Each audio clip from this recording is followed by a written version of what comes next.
welcome back to the Headbangers podcast. I'm John with Nathan here today. Lick, how are you doing? How's the lockdown life treating you? I'm doing fine, and it's treated me. Sweden. I guess we're pretty known to not. I don't know how you other guys outside the world call it, that we are taking it pretty unserious or whatever. But well, we got the same shit as you guys do, but you know, it's as boring as it is for everyone else, you know. Yeah. Well, to cut it short, it fucking sucks, and I'm so really fucking does. tired of it. Yeah. I just want to get out there and play, man. Yeah. Are you guys in like a sort of lockdown then? Or are you guys just sort of everything running as normal? No, definitely not. It's like we got bars and stores and stuff like that are closing way early, and the things are going right now. It seems like our government is trying to kill the restaurant business or whatever, because it's like same over here. Yeah, because it's starting to get ridiculous. Now we got some new rules that's saying that we can only go into some restaurants and eat one by one. But I mean, when you go out to a restaurant, you go normally with your family or with friends, and if you go out and eat, you kind of meet them often, right? Yeah, definitely. Not especially now. I mean, otherwise it would be like, but so it's ridiculous. I mean, if we three guys were hanging out like every day, like a normal family does, it's ridiculous telling them that you can only go out to the restaurant and eat one by one. Who does that? No one. Nobody eats by themselves. So you wait outside. I'm gonna go eat my burger. Yeah. Was it good? I don't know. I saved some for you inside. So. Did you want chips with that? No, you didn't want chips. Okay. Oh, you're allergic. I didn't know. Oh, sorry. You guys. It's weird. Like the restaurants and the venues, especially for gigs, is like really taking a punch. We're hoping that maybe things might be open by. Is it June, Nathan, when venues are meant to open? 21st of June. 21st of June for here, apparently. Yeah. But I heard you guys in England that I was listening to a podcast with Adrian from At Gates, and he said that you got at least two festivals that said that they were going to run. There's Bloodstock. Yeah, Bloodstock have said that because the government's now announced this like roadmap, and if it all goes to plan, plus our vaccinations have gone really well, so I think 36% of adults that's good. vaccinated from like January onwards to now. So they're estimating by the time of June there'll be a good amount to the point where we can reopen. I'm just hoping it does do that.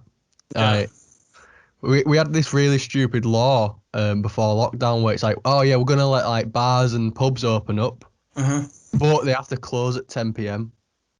We got that now in Sweden. Yeah, it was so pointless because I'm like, because coronavirus just waits until 10 p.m. to come into the pub. I've seen the jokes on the internet. It's like, we have to leave now because Corona is coming in 5 minutes. When they announced it, I was like, what is the point? I don't see the point, because what everybody does is that instead they buy, like, instead of taking the last 1 or 2 pints, they have like 10 and just drink it, and it's not enjoyable. Yeah, it's not, because like you're like looking at the clock like, is it 10? Is it 10? Is it 10? Is it 10? Yeah. So you end up drinking more and just wandering about the city. Yeah. And I mean, where are you from? The only thing you get is like stressful getting shit faced or whatever. But I mean, it's not, like I said, it's not enjoyable at all. So it's we could just come to the conclusion that this whole situation just fucking sucks. Oh, 100%. Because I mean, we had this. We were booked to play that. I don't remember. Is it the Death Fest kind of thing in England? I think. Death Fest. Yeah. I think that Autopsy was on that. and it got cancelled, obviously, and now we don't know, is it going, because when I heard these two festivals were still going, I was like, oh yeah, hopefully we can still do that, but probably Autopsy won't come because the states are even worse than anybody else. I mean, Yeah. Well, it's weird. It's a weird thing with the states though, because they've kind of opened and they've kind of not. Like, it really just depends on which state you are. yeah, like Texas, right? They was like Texas is like, yeah, fuck it. yeah. And I mean, that's the state of mind everybody's in the whole world. It's like, can somebody just start this? Fuck it, and everybody else just tag on. You know, I heard somewhere, I think it was in the Philippines, they were like having, yeah, you know, normal regular shows, and there was this. I don't know if it's right, but I don't remember the name of the band, but they were playing like steady shows every weekend for like 35,000 people, and like a festival, big stage, and it was normal, no face masks or, you know, but I don't know, because like obviously if Bloodstock goes ahead, we can get the UK bands to play, but obviously it's made up of like bands from Europe, bands from America. So like, will they be able to come even if we're doing all right by then? It's a big question, really. I hope that they can go ahead and they can get all the bands that they can get on. Yeah. But it's really, I have no idea what's gonna happen. No, nobody does. And I mean, it's just a bonus when you look at the news and somebody says that, like you guys said, well, fuck it, let's go ahead and see what happens. But yeah, I mean, like for us, releasing our new album was that on 25th of September last year, and we haven't played a single fucking show for that. It feels so weird. And we had we had a really good year that was booked. 2020 was looking sharp for us, and it's starting to, it started rolling, and then everything just died out. I mean, it's the same for everybody. The whole music scene is suffering so much right now. I mean, I have a lot of friends that are living mostly off of this, and they have been suffering really from this. And some are surviving because they are survivors. I mean, this business, you have to be anyways, with Corona or not. But it's our government is not doing a lot. I mean, they're helping out like artists that already are good for like millions, and I don't really understand why should you give them more money, because I mean they already survived, no worries. I mean, but already self-sufficient. Yeah, it's just giving more money to the rich is like, it's really, we need a sort of a Robin Hood thing. I don't know. Yeah, absolutely. I saw an article the other day. It popped up, and when you just open up a new Chrome tab, it's like, oh, here's some news that you might be interested in.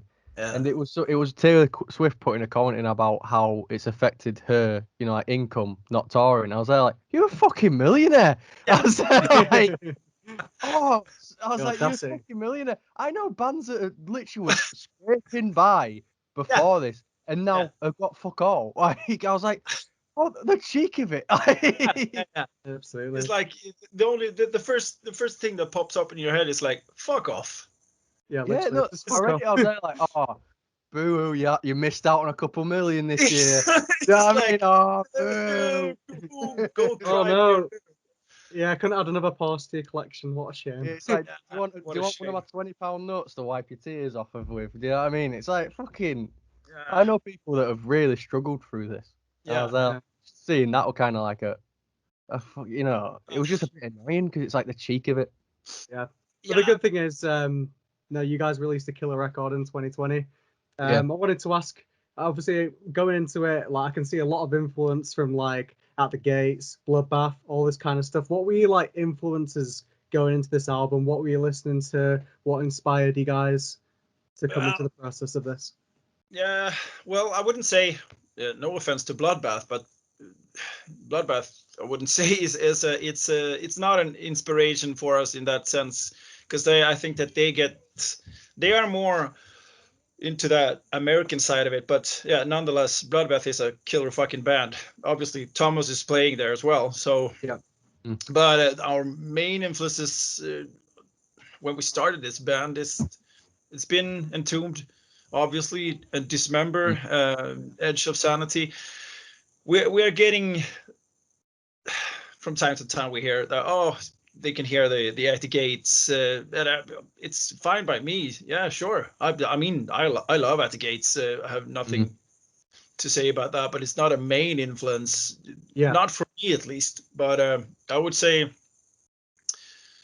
when I come up with stuff and it's I always have Entombed and Dismember and Edge of Sanity actually are deeply they affected me at an early age when I got into death metal. They just set the standards when it comes to the Swedish part of it, and that's the death metal I'm most fond of, if you will. But I would say those are the three main. But of course, we get a lot of inspiration from. I mean, if it's good stuff, it's good stuff, and you can get ideas. Fucking Absolutely. Yeah. listen to. I mean, I listen to a lot of different.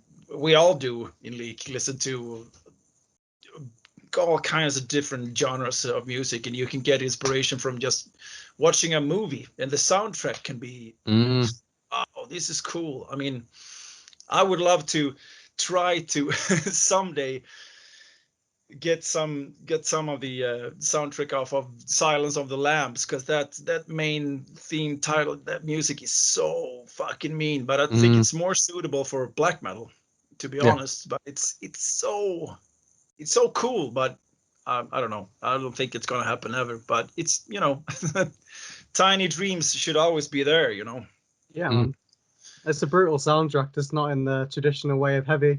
It's quite dark, isn't it? So I could definitely gives you see that it. feeling in the pit of your stomach. Yeah, you know what exactly. I mean? Where it's just a certain note chimes and it hits you. It really suits that movie so well. I mean, Anthony Hopkins. That's obviously, like, you guys. It's one of my favorite movies of all time. It's so fucking dark, and it's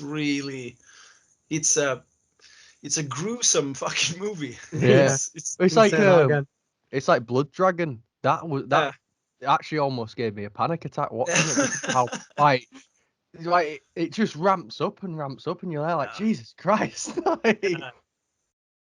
You get that. It's like when you see like the music, the videos that Cannibal Corpse are doing for their songs, it's like really and when those movies came, Hostel and Saw, it's like, okay, it's a Cannibal Corpse song all the way through, and it's they should have written the soundtrack for that. Very suitable. Yeah, definitely. Since you're a massive like Entombed fan, one thing I've got to ask you: what's your favorite Entombed album? Clandestine. Mine's the Left Hand Path.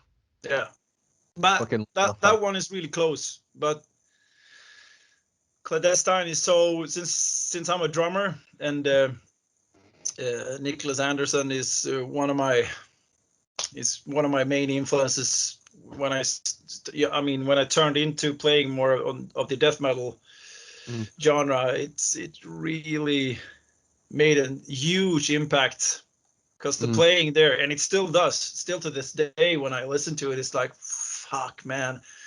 How did you come up with these things? It's like, and I mean, he's not even a drummer to start with. But he's just he's a genius. He's a fucking genius, and it still makes me smile. And it's like, I mean, I can play those things today, but when I was like, I don't know, maybe I was 14 or 15, something like that. It was like, this is impossible. You can't play this shit. It's like, damn. Especially when death metal first came out. Yeah. It's like Clandestine, and then came, for me, the other one is like when I heard Sean Reinert when he played on Human. That was like, damn, that really like stepped it up to a whole new level of drumming on death metal, because that was just ridiculous. And mind you, he was 19 years old. That's just wow. Yeah. Amazing Yeah. player. Too bad that he left us too soon, way too soon. Yeah, definitely. But you know, it's that's crazy life. though when you look at the old death metal bands, like especially drummers. Drummers back then, that like it was so weird because the genre was just getting defined in the 90s and stuff like that, where it's like these fills that were coming out with then influence, in some cases progressive music, because the riffs as well as the drum techniques were all really obscure patterns. Yeah. So it influenced so much more than just death metal after that. Yeah. I mean, just look at Carcass and just look at Napalm Death and all those bands as well. And it's like, because it's always been back and forth. Who came up with the blast beat and blah blah blah. Well, that really doesn't matter. It's more like nowadays. It's more like there are drummers today that are ridiculous. It's like they are really. What are you, a machine? Or it's and I totally respect it. I think that's cool, and I know the time and the all the practice they put into that. But personally, I enjoy the more when you can hear that human element. Yeah, exactly. That I was saying human touch, but human element is better. But because like Carcass, what's his name? Ken Owen, right? Yeah. He was like, and the same goes with Fred in Dismember. It's like it's not the same band without those guys. You know what I mean? It's like yeah. like for instance, Cannibal Corpse without Paul, it's not the same. You could surely put a much, I don't know, better, if you will, drummer, but the whole Cannibal Corpse thing would just like be okay. It's not the same anymore. It's You know like what I the mean? drums hold things together. Like if you take away the drum from those bands, Yeah. it all falls apart. It's like it's not the same because everything's based around that beat. So yeah, and around that drummer, especially because Yeah. he has his voice and his So I think that I still enjoy when I hear bands today come up and it's you can hear the human element of it, and it's not like all stiff and plastic. And I don't mind hearing like the sticks hitting the rim or whatever. It's I like those flaws in it because then it's more alive than yeah. I don't know, It's maybe. I've always had a saying, it's like a band's only as good as the drummer.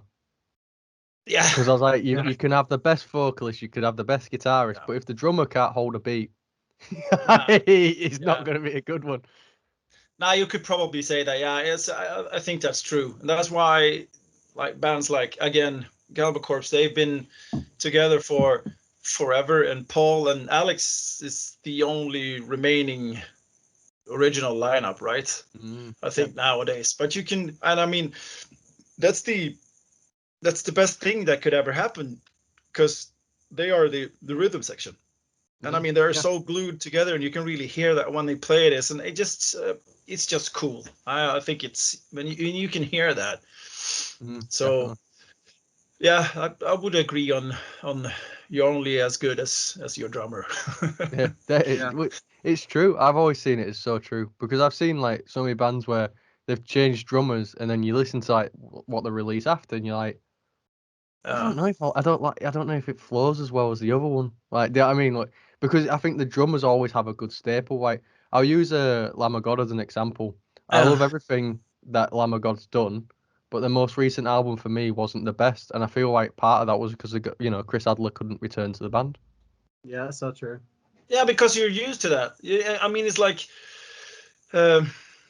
Or an example is like when Fred left Dismember, and I know Thomas, and Thomas is a great drummer. I'm not saying that, and that last album they did, it wasn't bad.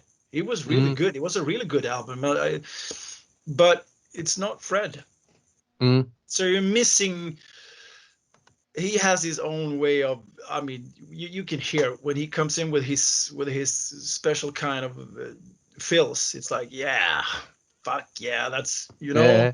Super The dope. same. I mean, bolt thrower is also a good, because I think that they switched drummers a couple of times back and forth, but the one they had that sadly passed away, the last one, I mean, for some bands, it can always be, I mean, if a drummer quits, yeah, he quits and the band want to continue, you need to find a drummer that can fill his shoes. And sometimes bands always go for the one that's really super technical and, all that.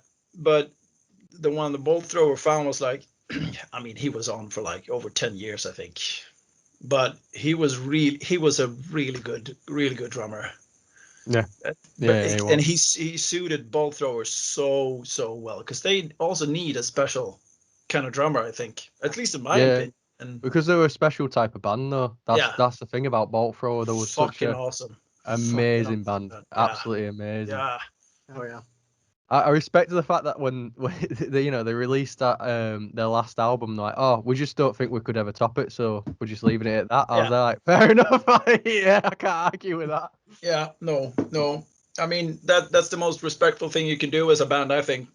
It's better to do that than you just split it up and say that, oh, we had to split up because of indifferences. I mean, if you go out saying that, well, we feel that we can't top the last album, so we just call it quits.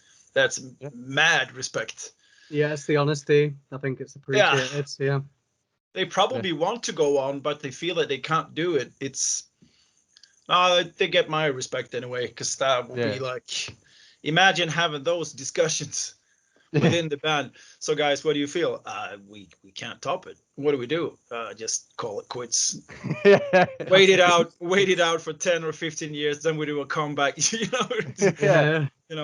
It was funny because, like, most of the other band members have like gone on to different bands, and you find I think the vocalist, he's in another band. I can't, the name's like escaping me, but that fucking band's really really sick. One of my friends is a massive fan, and he showed me, and we were like, this is a vocalist from Bolt Thrower, and this is what we've been doing. I was like, oh shit, this is sick. What was the name of the band? I'll grab the name off. I can't remember the name off the top of my head, but I'll grab the name off of him. But yeah, his band that he's been working on. It's not Memoriam, is it? I think it is Memoriam. Yeah, I think it is. Oh yeah, Memoriam. I get it. Yeah. Because I think the ex drummer who used to play with Bolt Thrower is also in that band, and it's actually fucking good. Yeah, it is. Well, I was meant to see Memoriam last year, and they were doing a gig. And I was so excited because I was like, I'm a massive Bolt Thrower fan. So I was like, oh, I'm going. I'm definitely going. Yeah. So, I haven't seen them either. I want to see them as well, because I'm also a massive Bolt Thrower fan. I fucking enjoyed it, and I've seen Bolt Thrower many times. But it's like, well, Yeah. Well, yeah, they were meant to play a gig last year, and they were gonna be really sick. Really fucking small gig as well, quite underground. Yeah. It was a really, really small venue. Really, but they're not that big of a band. But I mean, they're really working their ass off, because they pop up everywhere. It's like Memoriam is like everywhere. So I think they're doing something right. Yeah, definitely. One thing that we want to ask you is, like, what sort of song are you most proud of that you've done? It could be from the recent album, or it could be from any album. That's a really hard question. I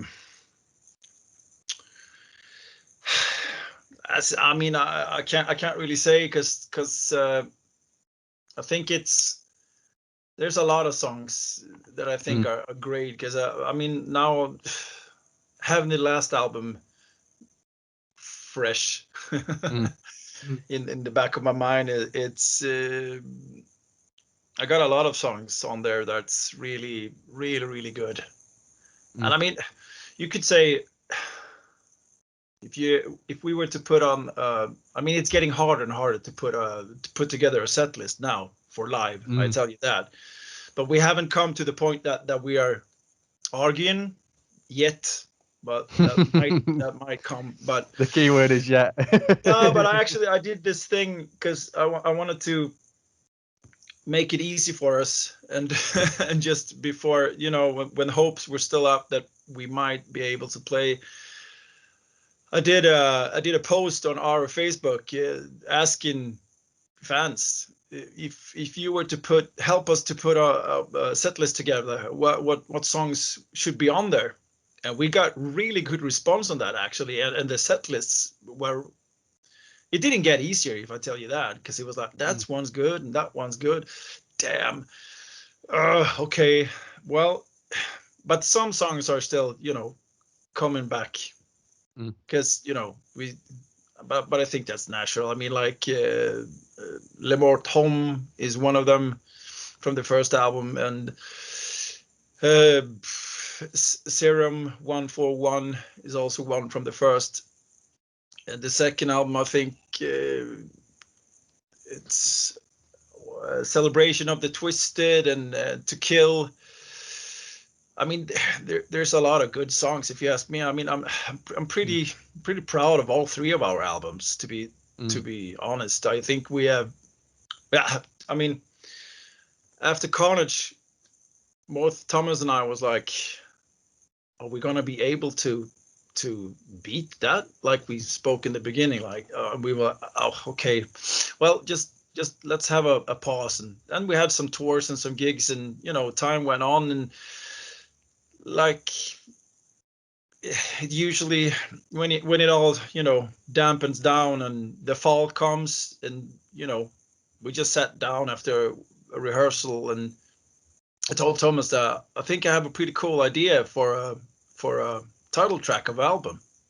Okay, so, and we already, of course, we have a lot of riffs lying around all the time, and I write lyrics all the time, so I have titles and everything, and then just told them I think that Misanthropic Breed would be pretty cool. And the funny thing is that I didn't even think about that it was Dismember and Entombed in that title at the time. Like I said, it's deeply buried in the back of my head, those bands. But he thought it was a good, cool title, and we just let it lie around, and we started writing stuff, and then it went pretty smooth. Actually, it just came together. We rehearsed way too long before we went into the studio this time, because we were so fucking tired of the songs. And then Corona came, and we couldn't go into the studio as we had planned. And I mean, we had been sitting for a couple of months in the rehearsal space, and we were pretty tired of those walls. We were starting to feel like fucking prisoners. And then it came to the conclusion that, okay, we have to track the album in our rehearsal space. So it wasn't the most fun experience tracking Misanthropic Breed, but it turned out pretty fucking good. Yeah, in the end. Anyway, one thing that I love about it is just how you guys balance like such nice hooks. The brutality, the melody, like it's all well put together. Everything, nothing feels like one bit should be higher, one bit should be lower. Like, everything's just perfect in the mix. How did he go about like balancing that? I think I think we kind of have that. I mean, the first album obviously was like, if you will, a tryout, finding your sound and finding the style to write. I mean, Thomas and myself write the stuff together, and mostly he always comes up with most of the finished songs, and I come in with some riffs here and there, and then we build it together. They make the final demos, and it's very much back and forth, and some songs obviously take a little longer time to just get the right attention from us, if you will, because both Thomas and I are we get really stressed out during the writing sessions, because it's like, yeah, it's a sensitive thing. It's like, we're like, if you will, creating a baby there, so to speak. Nice comparison. Even though that would be hard, since Thomas and whatever, but it's I think the way that we write is really cool, because that thing is starting to disappearing like rehearsing, and most of bands today just send demos and riffs back and forth through the internet or whatever. But we actually go to our rehearsal space and you know, try stuff out. Is this good enough? No, that fucking sucks. Okay, throw it away or whatever. And maybe some after a while, let's try that riff again. Take that back here, change some, you know, like it used to be. And I think that the heaviness combined with the speed, uh, to answer your question and not stray away, it's like it just comes natural to us. It's not like we are saying that this must be heavy, this must be fast, or I mean, if the song, for an example, like the starting track, the weird, that was actually when Thomas came with that song. That was, he almost wrote that it was done. I was like, this song is done, and he was like, no, no, no, no, it's just a demo. No, but it's already perfect. And he was like, okay, but this have to be the first song to start off the whole album. Okay, and that's really a nice feeling to have the first song already, it's decided. So working from that, it just, I think everything just came naturally. pretty natural, because we have always have kind of the same red thread, so to speak, within our albums. It's like we have a couple of fast songs, and then there's a fast mixed with some heavy stuff within, and then there's one just heavy, like now it was Female Fatal to the Flesh. And then it just, it just continues on. It's like we don't really have like a set out frame or whatever to just, it just, when it feels like, okay, next part, what should we do here? Let's try this riff, and if it fits, it fits. And but I think so far it's been pretty smooth, to be honest with you. I don't know, maybe if there will be a fourth album, or if we might call it quits because we can't top it. No, but we'll see. Maybe we have a harder time, and it will be a more of a struggle next time. Who knows? Maybe not. I don't know. I can't say. But I mean, just for a little side note, is that actually Female Fatal to the Flesh was this close to not making it onto the album. Yeah. How come? Because first of all, I didn't get a feel for it, because the tempo was not right for me. I was feeling it. I wanted it to be heavy, because in my head I always get a band when I think that I was thinking about Cannibal Corpse when I was playing the song. It's like, okay, is it the same like heaviness? Is it the same like grinding? Is it heavy enough for it? Then I felt it was too fast, and Thomas had a problem with getting the song, the singing within it, which changed a lot. The lyrics had to go a little bit, like you normally do on all the songs. But this song was like, since it's slow, it's really like, it's more open, you know what I mean? It's more naked, because it's when it's slow, you don't really get away. Even though we use the Boss HM2 pedal, you can like play sucky ass fucking riff, and it can sound really cool with that buzzsaw sound. But when you play it slow, it really shows. I mean, it was close, but Nille and Antwan, they said no. It's staying. You just deal with it. We rehearsed it a couple of more times, and then we slowed down the tempo even more, and then it was like, okay, now I feel it. Let's track it anyway. So, but it turned out great. So yeah, I really enjoyed the album. I really enjoyed it. I gave it a couple listens. I was like, I like this, fucking sick. Because like all the riffs and all the drum parts are just so meaty. It had some like actual like proper zest to it. One thing as well. How did like you all guys meet? So how did you all meet? The band start? it started with I was playing in a band called The Resistance with Marco from The Haunted and Jesper from In Flames. They started a band together, and Marco called me up because I played with Marco in Face Down for like 2 years before they killed that band. And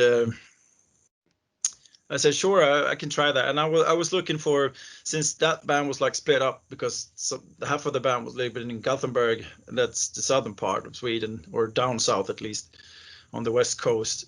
And Mark and I was living in Stockholm, and since he's a singer, he doesn't need a rehearsal space, and I needed it because I didn't have a band at that time. And somebody knew Thomas and the guys that were rehearsing, which is the same place that we are still in 7 years later. And I met Thomas, and we just hit it off, became good friends, and he actually stepped in playing guitar in Resistance for a couple of gigs. He was actually meant to be a front of house, but then stuff happens, and he was on stage, so we started rehearsing together, and we just got a feel for it. And you just know when you play with someone, and that really doesn't happen that many times, but it happened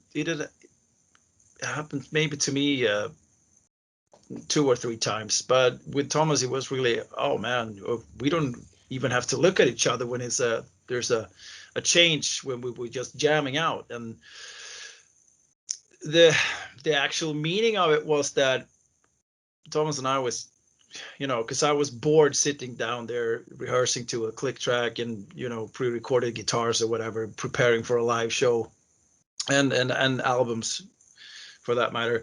So I asked him, can you come down to the rehearsal space and just jam out? Yeah, sure. So we were meant to start playing some, I don't know, pop rock stuff, just to get away from metal or whatever, but we sucked at that, so we left that behind. And since we had the same love for Dismember, and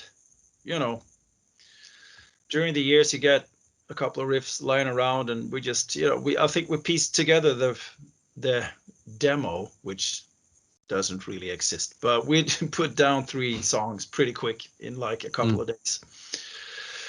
And we were like, okay, this sounds pretty cool. We asked Nille if he wanted to join. We need a bass player, and he was like, but I don't want to play bass. I do that in Catatonia. I don't know. Okay, but if you're going to join, then you have to play the lead guitarist. Oh, fuck no. Well, there's no other way. Either you join and then you're the lead guitarist. Okay, I do it. So, and then we started rehearsing as a 3-piece for a pretty long time. And we had a session bass guitar player when we played live. Otherwise, we recorded the first album as a 3-piece. And, it just, we had a good time. Actually, the first album was just like, I don't know, just we took a chance. We sent out the 3 songs that we had to a couple of labels, and War Anthem, got hooked on it and said, yeah, okay, fuck that, make an album for us. And we did, and the rest is history, so to speak. Really cool story. Yeah, it's really cool. Yeah, but we're pretty satisfied with the situation we have now. It's like we are first and foremost, we are 4 friends that are having a good time, and we really like each other's company. And it's not like when we go out on the road, we're friends, so everybody's really comfortable all the time. It's not like, if somebody has a bad day, it's cool. We talk it out. If you want to talk about it, talk about it. But there's a mutual respect. So everything is working really. It's all good. It's to be honest, it's the best band I ever played in for me anyways. It's like musical wise and the partnership, if you could call it that. But it's like a tall family, isn't it? Yeah, Yeah. it's a working machine. I mean, we have fun. You can tell that when we play live as well. We get a lot of shit because they always say that you guys are smiling and laughing and having a good time. You're like clowns on stage. God forbid. Yeah, because we are four clowns and we like to play our death metal because we enjoy it. And Mm. I mean, when you enjoy something, you laugh, right, and smile. Yeah. So Yeah, exactly. that's not gonna stop anytime soon. I can tell you that because when you start, I don't know. Don't take it too serious. It's only death metal. Well, Yeah. speaking on the back of that, I noticed that you guys do like vlogs on YouTube, or at least like when you're on tour and stuff. What was like? Is that something that you aim to continue when you can get back on tour again? Yeah, sure. I mean, it's pretty fun. I mean, we are, like I said, we are four goofballs. So, and Antman enjoys doing that stuff. He always brings his camera and he has that all around. I mean, there's other stuff lying around that hasn't been released yet, but I I enjoy those vlogs anyway, and I think that the fans and other people like it too because we haven't gotten any shit for it yet. So, but I mean, who cares? Those who like it. Those who doesn't, okay, don't like it then. It's Yeah. cool. It's fine with me. Yeah. It's not for everyone, but I think I, most people enjoy it anyway. I really enjoy them because it's like you get a better sense of how you guys are with your Yeah, personalities. yeah, Like it's not just because I feel like that's something a lot of bands miss out. Like a lot of bands sell their ideas on, oh, the music's gonna bring people in, but it's also like it also depends on your personalities as well. Like when people watch you, they go, oh yeah, I could go for a beer with them. You know what I yeah, mean? yeah, yeah, Yeah, for yeah, sure. It brings people like closer to the band and makes them sort of like want to support them more because it's almost like they know you. yeah. Uh, and I And think the it's a vlogs good thing. are great. I mean, Yeah. I would rather be if I come to England, I meet you guys. I'd rather be that you guys come. Hey, Chris, come, let's go grab a beer instead of. Oh, I don't know if I can go talk to him because he seems like a really, I don't know, mad person or whatever, or insane, Mm, or I mean, Well, I can speak for Nathan when I say that. I think it's definitely improved our confidence of approaching bands, especially because we've been doing this for like a year now, like interviewing bands. So yeah, now when we see them at a gig, if we happen to see them at the merch store or something, we're quite happy to go up and say, "Oh, hi, do you remember us from the podcast?" yeah, Like, sure. I mean, it should be like, I mean, metal should be like, it's like it says on the Morbid Angel shirt. It's extreme music for extreme people, and I mean, extreme that shouldn't be a bad thing. I mean, extreme people could be, for me at least, it's a good thing because it puts us together as a family. I think because mm, yeah, absolutely. I don't want people to think that I'm a fucking asshole just because I happen to play drums in a band that some people like. Yeah, mm. whatever. I mean, my shit stinks too, Yeah, it's, yeah, That'd be I'm like not. the same sort of thing as like, watching a horror movie and someone plays a serial killer. Like, oh, I don't want to speak to him. He played a serial killer. He might stab me. It's like, Yeah, no, it's not the same thing. You've got to separate the art from the person. Like, exactly. even if you look angry on stage, it doesn't mean that you're going to be, like you said, an asshole when you get off stage. But I would be afraid of Anthony Hopkins anyway. So Yeah, yeah. for Yeah. sure. Have you seen his Instagram? It's the creepiest thing I've ever yeah, seen. I know. Like, It's I watch it all the time. Like, what the fuck? yeah, but he has that face, right? He got those eyes still that is so. Oh man, that's creepy. It's like the And guy that played on Silence of the Lambs, who is Buffalo Bill. Mm. I read somewhere that he had a huge problem for years to getting other parts because everybody was like, "No, but you're a serial killer." Okay, but I am an actor. Please give me a chance. It's like I say, hey Chris, you can only play death metal. No, Yeah.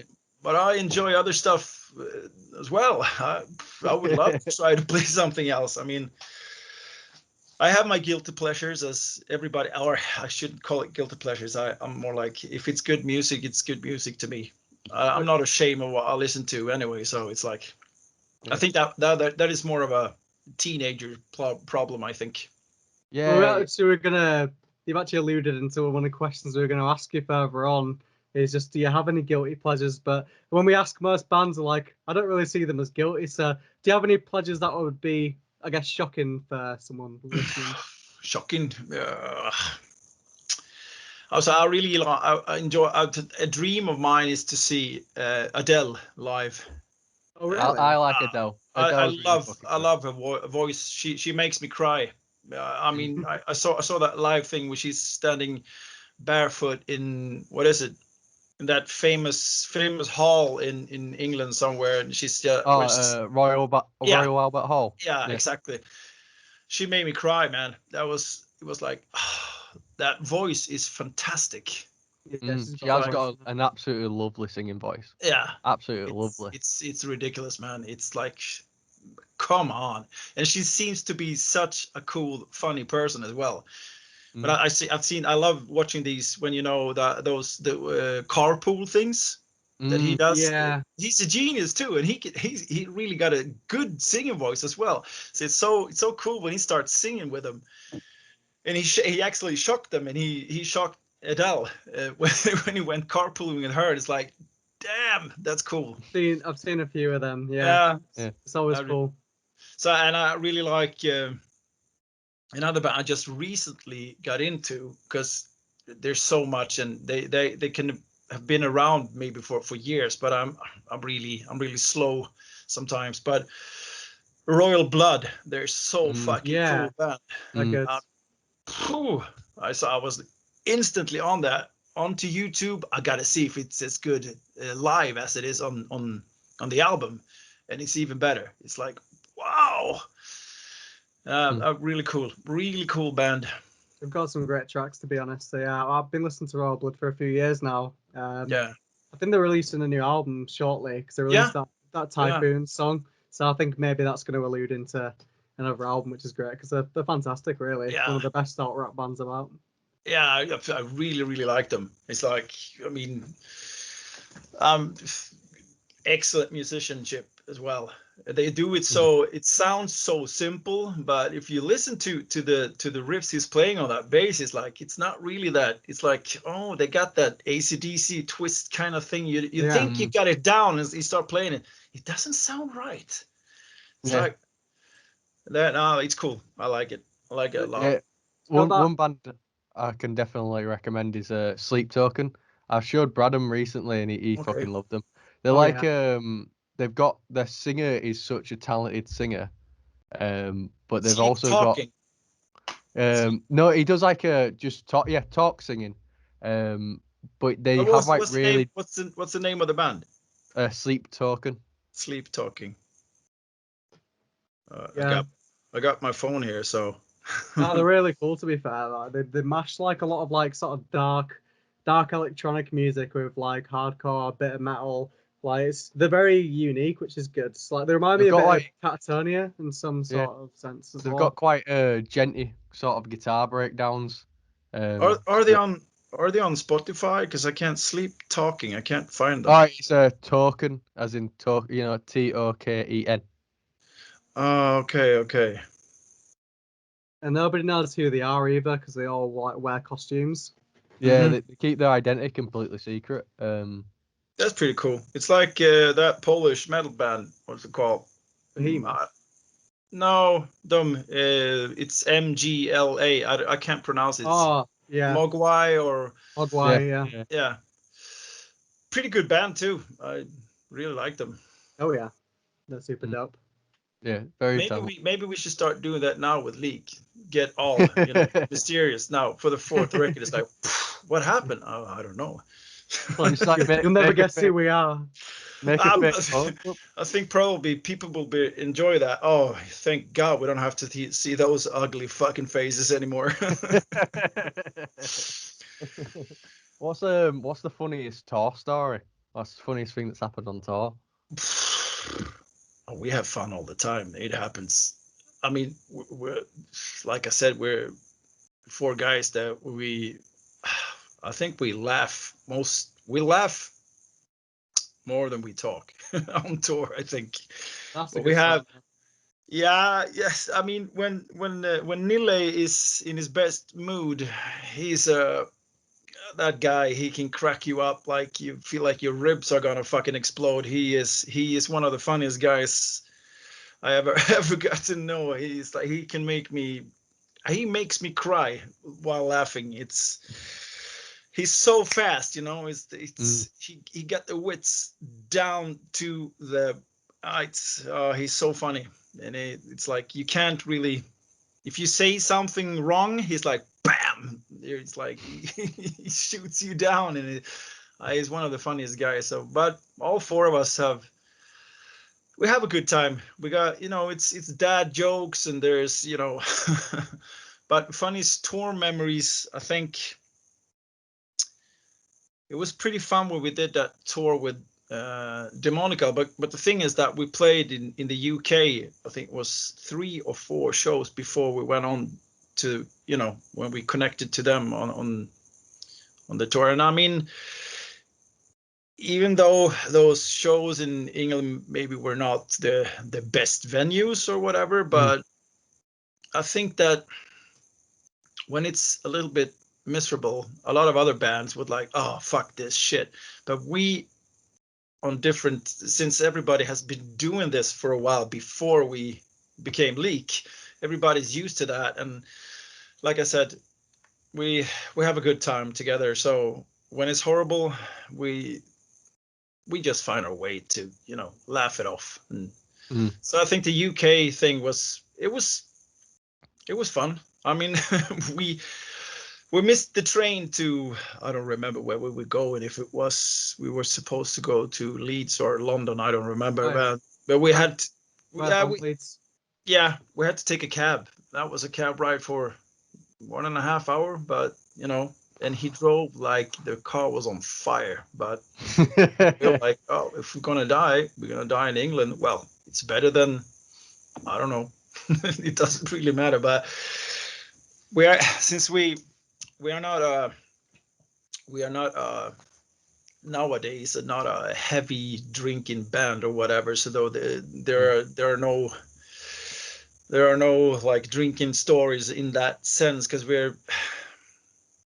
I mean, if we drink before we play, it's maximum like 2 beers before we go on stage, because in the end we're there to do a job. I mean, if you guys come to a show, you paid for a ticket, and you don't show up to work drunk, do you?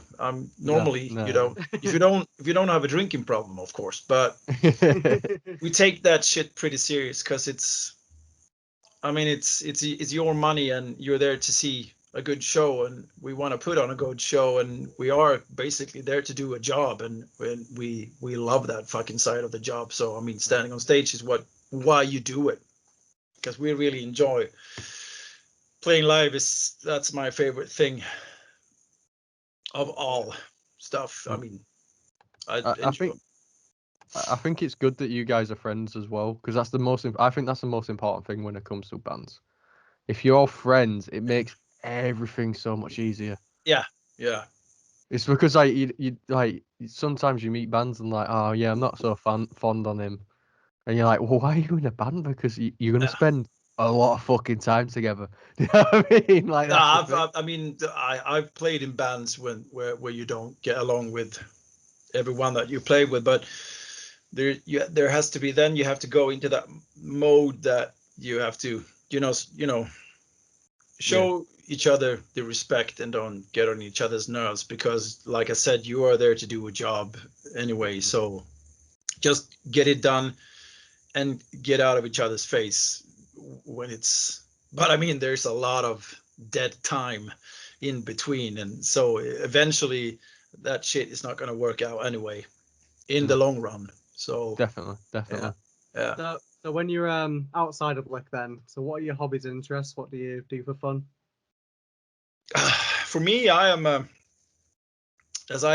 father of 3, and a married man, and a working man too as well. Uh, Family, of course, is one thing, and I do a lot of CrossFit, because not getting younger, and playing drums. and playing metal, obviously, it's taken its toll when you go on tour or when you play a lot. So I've always been into sports anyway. So, but when I quit that, I felt that my, the stamina and my body was like starting to, a couple of years ago, is that, man, it hurts when I play now. Mm-hmm. Yeah, that's not good. So I started CrossFitting, like, I think it's 3 years ago now. And I mean, I recently just turned 45, so it's been good. It's been good for me. I mean, of course, it's it's still, from time to time you get some smaller injuries and stuff, because I'm not a guy that go in and just half-ass it. I want to do it, and I want to do it, uh, at least to this point nowadays, to it where my 100% is. So, but I really enjoy pushing it to the limit that I feel that I just want to lie down and die, or puke or whatever. I really like to push myself in that way, because I really like those kind of sports. That I used to play American football before, and Oh, really? yeah, so Sick. you know when it hurts, it's kind of good. But I had to stop playing that, because it started to affect my drumming. I got some issues with my neck, and my wrists and the hands were. So it was just, the doctor said, you have to choose. What do you do best, play drums or play American football? Well, okay, I quit. so, I so imagine the CrossFitting helps with drumming there, because obviously getting some good leg muscles from that. And I tried to, like, because I did Nathan's doing a music video for his band, so I went to go film it for them, and the drummer there let me have a go on, try and do like a blast beat, and yeah. like I've sucked it. Like, I don't know how you guys do it, but Jesus Christ, you must have to have some like tree trunk legs to just do that all show. Like, Nah, wow. no, it's just no, because that's a funny thing. Because I get that all the time. It's like, well, you look kind of fit. Is that because of the drumming? Well, have you seen drummers? They can go from like weighing 200 pounds down to being the skinniest guys out there. I mean, That's so true, actually. it's technique, man. And you have, of course, you have to practice, like to keep that up in those speeds. When, I mean, some guys are ridiculous, and when it comes to the blast beat, it's just, man, because sorry, when it comes to, I can do the blast beat with one foot, the old school way, because it has to be like that.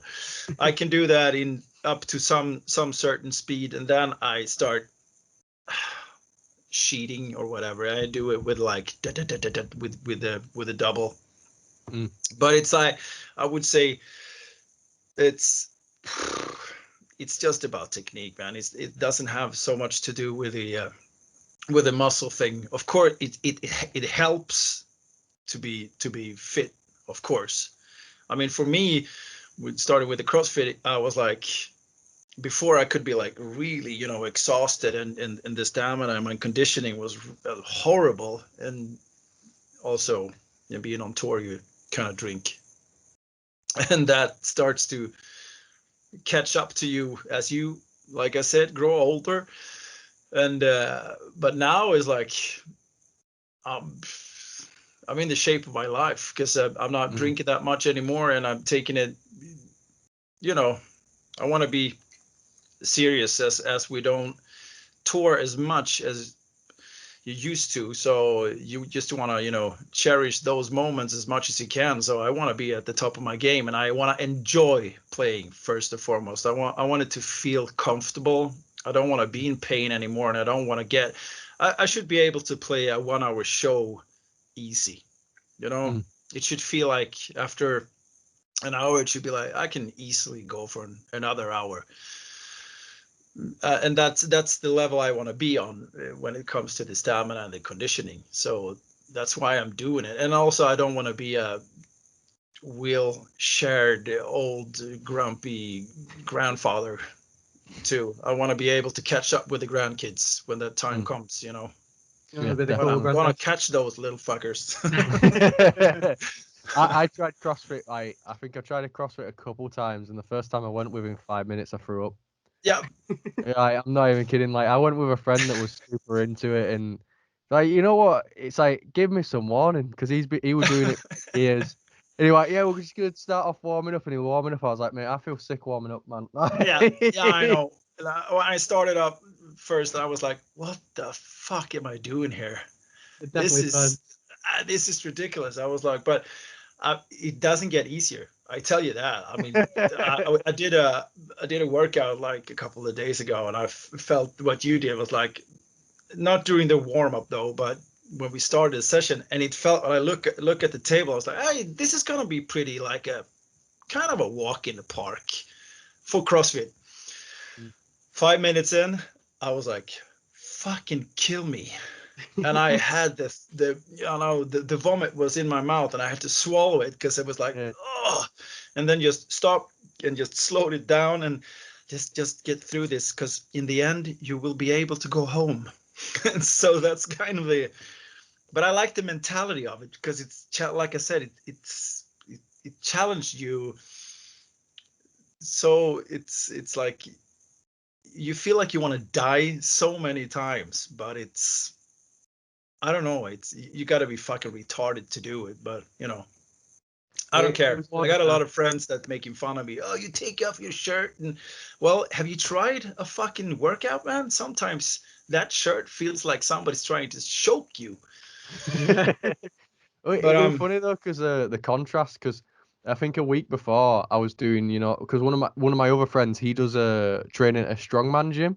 Okay. And he's on like a strongman, gym regimen sort of thing.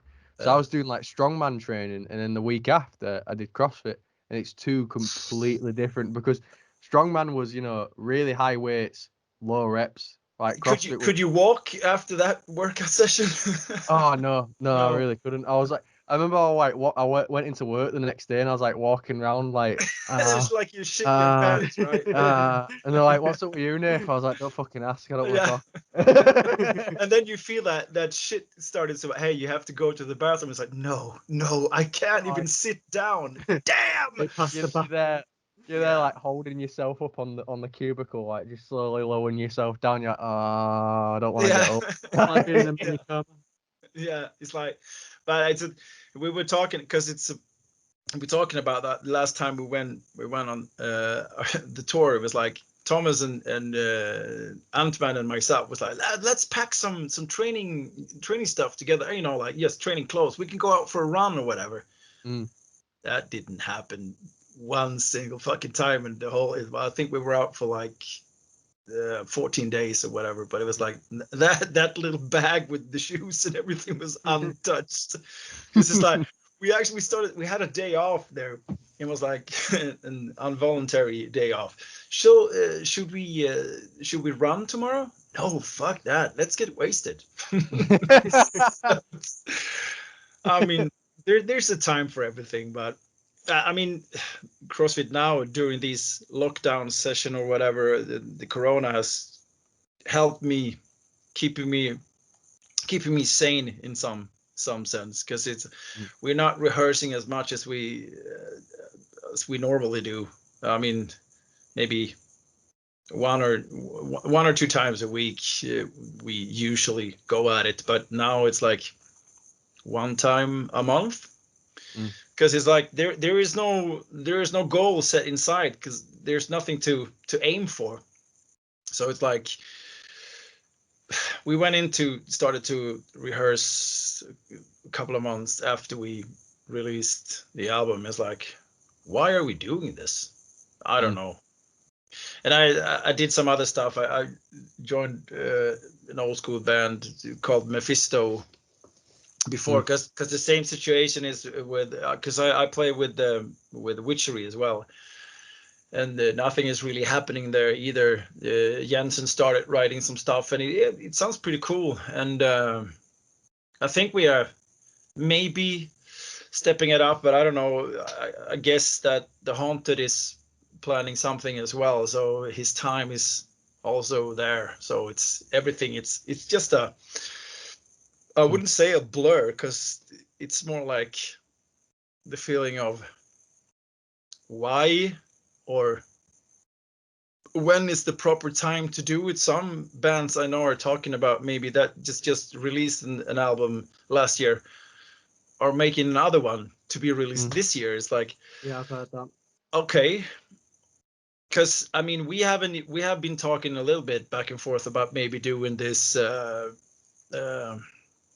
streaming thing, but we're not sure if because when we play live, you get this energy from you guys when you well, you know, we feed off each other, and standing there doing this live stream would feel pretty weird, I think. I don't know. Who knows? If this keeps on going, we might just do it just because. Yeah. What's helped you to keep motivated during this time? But I mean, the only thing you wish for right now is that just I don't know. Fuck this shit and let's just go back to normal. Yeah. Amen to that. Yeah. I just want to play, man. Like I said at the beginning, I just want to play. It's just I miss that so fucking much.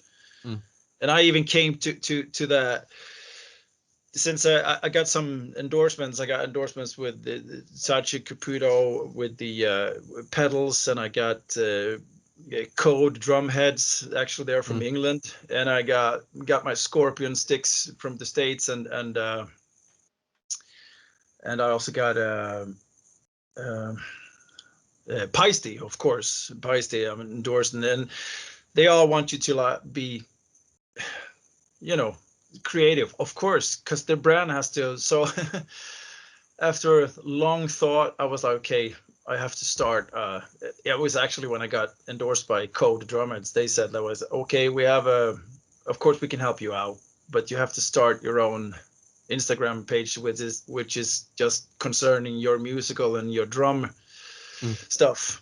And I was really against it for a longest time. And nobody's gonna give a fuck about an old guy playing death metal. But I mean, I don't have a lot of followers. I don't, and I haven't put a lot of time into it. I just now, on my birthday, my wife got me this action camera, and so I guess I'm gonna put some more seriousness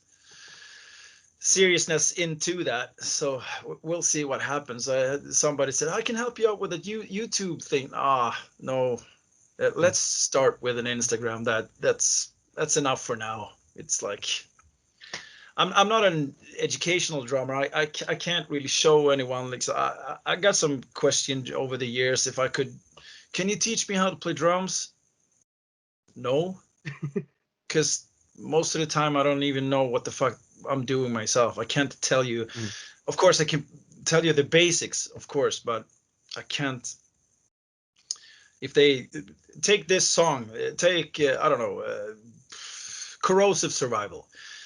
What are all the bars? What do you call that? I don't know. I just go with the flow. I get a feel for it. It's just a polka beat over that shit, and there comes another shit, and there's a fill, and there's some double kicks, and it fits. So but I don't know. We'll see. We'll see what happens. I mean, it will be fun though with that action camera when we start to get out there and play live, because it's more fun to watch the drum cams. I know that people enjoy that pretty much, but watching the drum cams from me sitting in the rehearsal space is actually not that enjoyable. Watching my sweaty ass sitting there is like, yeah.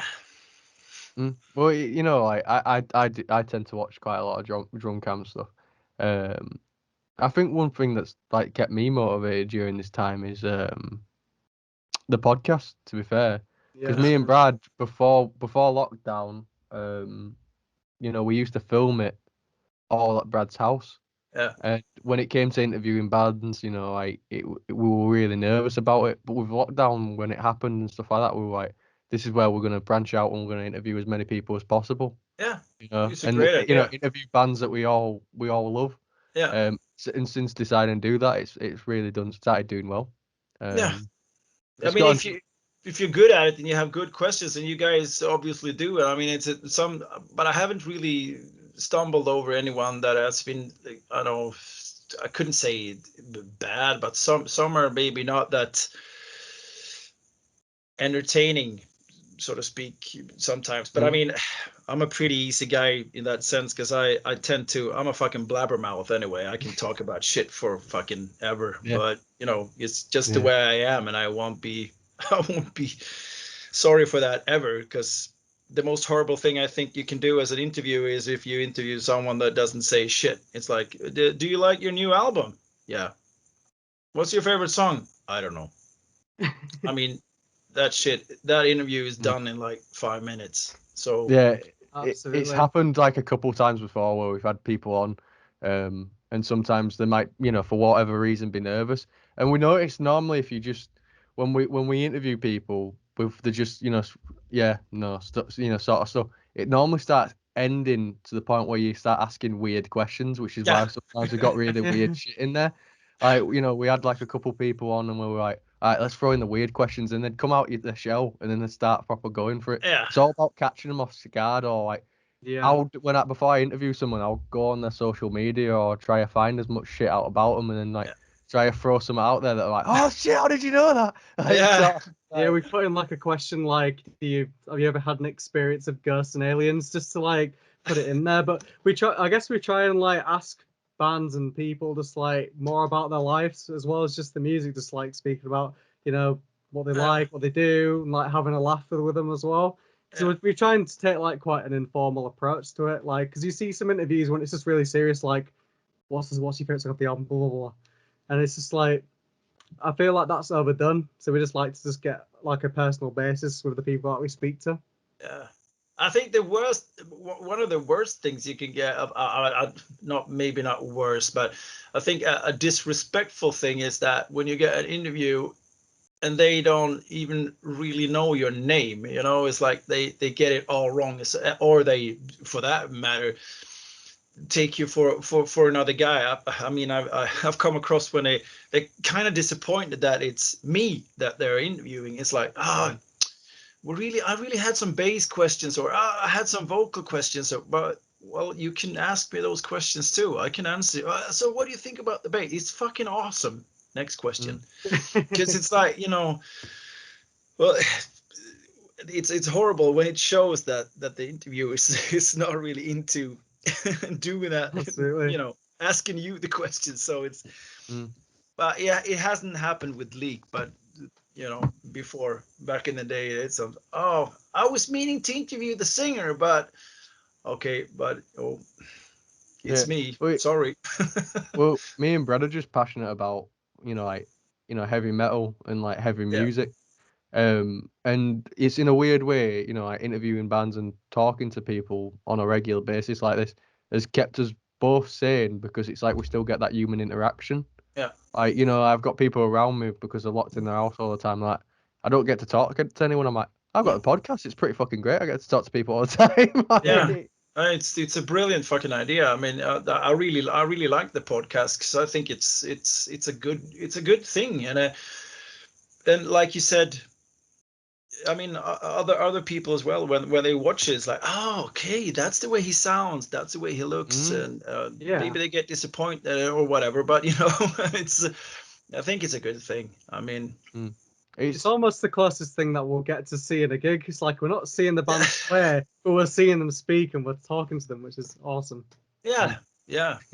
I think it's cool.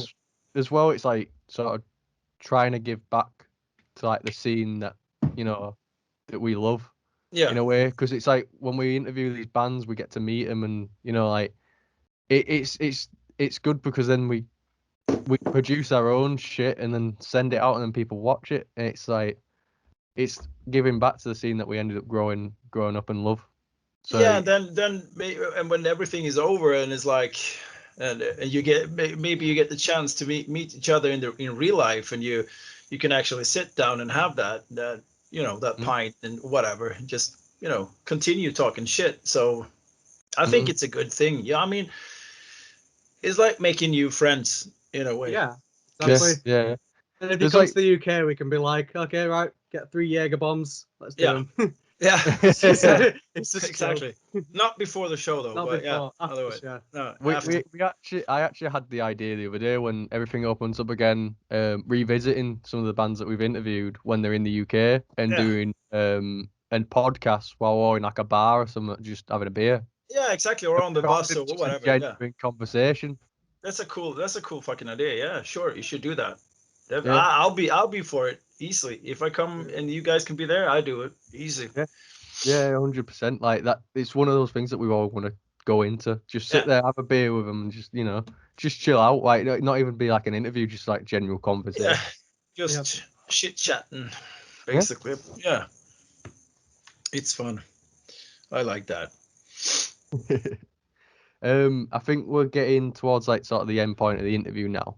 Yeah. We always like to end off on this. So, you've been in a band for many years. What advice would you give to someone that's just starting out? Someone's like, I've just started this death metal band. I'm really excited, but I need to know where to go. What would you say to them? Start off by making songs that you enjoy and that you like yourself first and foremost. That's the thing I think is the most important thing, that what you do, you shouldn't do it for anybody else than yourself in the first place. That's the mindset I have always had when it comes to making music. And don't worry so much about what others say. I mean, there will always be these negative people around you, and don't waste your time on that. Waste your time on those that like what you do, and try to, I don't know, it's pretty hard, but I mean, you can I think the thing that struck me lately is that you never stop to develop, even though it's like I've been playing drums for so many fucking years. I started out when I was like 8 years old, and I always been inspired with so many different genres and try to play other stuff. Well, even though you have set your mind on I'm gonna do death metal, do that. That's great, but don't forget to get inspired by other stuff, because that's gonna help you on the way. And if you believe in yourself, don't give up. Just go and make sure to surround yourself by friends and, I would say, positive people. And just don't just surround yourself with the yaysayers. It's also good to have, I mean, true friends always stab you in the front, right? It's like it's better to I'd rather have, if I ask you guys, what do you think about this riff? Don't tell me you like it because you think that I will be sad if you said I don't like it. I think it's fucking shit. Because then it's just, I mean, but say that to my face, and I mean, it's just about respect, I think. So surround yourself with people that would give you a good feedback, and then, I don't know, I'm just blabbering on here, but believe in yourself and write music for yourself in the first place, I think. And don't lose track. Set some goals as well when it starts. So, and if you believe in it and you think it's good enough, then you should put it out there. And don't drink before the show. Yeah. Yeah, when you're young, you can do that. Yeah, no, don't do that. That will ruin everything for everyone else. Yeah, So thank you I so guess much, that's Chris. it. Yeah, thanks, guys. It's been an absolute No pleasure, worries, and man. we hope that you come back to the UK so we can see you guys. Yeah, be awesome. absolutely loved the interview. Absolutely love your music, and I can't wait to see what you come out with more. So hopefully one day I can see you in the UK. Yeah, hopefully. I hope so too. I want to get out there and play, and hopefully we get to that Death Fest thing. So I see you guys. Thank you for the interview. It was really cool. I'm sorry for me blabbering it on, but that's No worries, no worries, That's man. me. We really enjoyed it, man. We really enjoyed it. Yeah. You've been a Cool. great interviewee. And keep doing what you're doing, because everyone knows Swedish death metal is the best death metal. So keep doing what you're doing. Thanks, man. Yeah, I will. I will for sure. I hope to see you guys someday, and then we'll have a pint and continue our chatting or whatever. You know, having a Yeah, good no time. worries, man. That'd be be great. I'd be continued. 100% down with that. Cool. Yep. All right. Stay safe, guys, and You too. speak soon.